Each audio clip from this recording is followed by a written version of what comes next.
He is the most influential person of the year according to Time readers. His photos and quotes appear on the covers of the most authoritative foreign editions, and also, finally, we have a president that everybody loves and his approval ratings are sky high. It's the president of Ukraine, but still.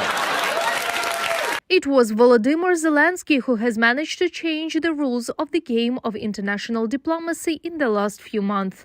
The first starting point was the Munich Security Conference, more precisely, the speech of the president of Ukraine.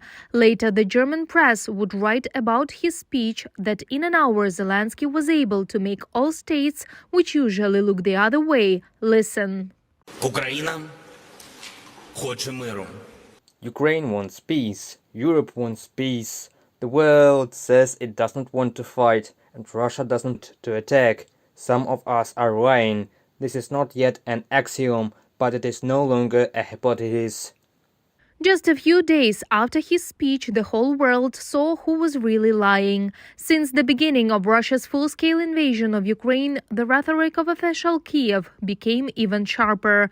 After all, delaying arms supplies or imposing sanctions cost hundreds of lives of Ukrainians. Якщо це війна, то я називаю. If this is a war, then I call it a war, not a special operation. If this is a threat to all of Europe, then I call it a threat to all of Europe. This is called honesty, which Mr. Orban lacks.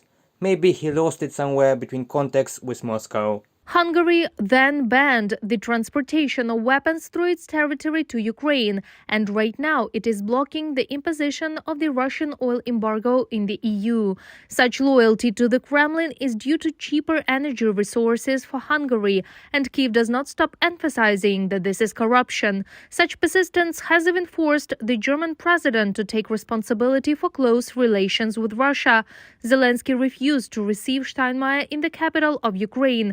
In the end, the German leader apologized, and later official Berlin decided to provide Kyiv with lethal weapons.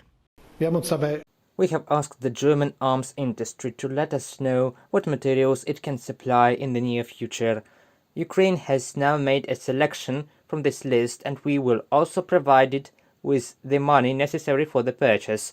Among all, there are still weapons which include anti-tank weapons and interceptors, as well as ammunition and what can be used in artillery combat. Another achievement of Zelenskyy's policy is that the West is already preparing to support Ukraine in the post-war reconstruction, and he does everything to hasten victory. For example, the Lend-Lease program from the United States allows to quickly deliver the necessary weapons to Ukraine. The next step could be a new so-called Marshall Plan for Ukraine, experts say.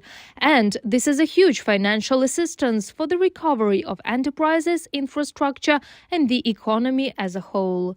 Reported by Marina Stepanenko, Victoria Elchuk, UATV News.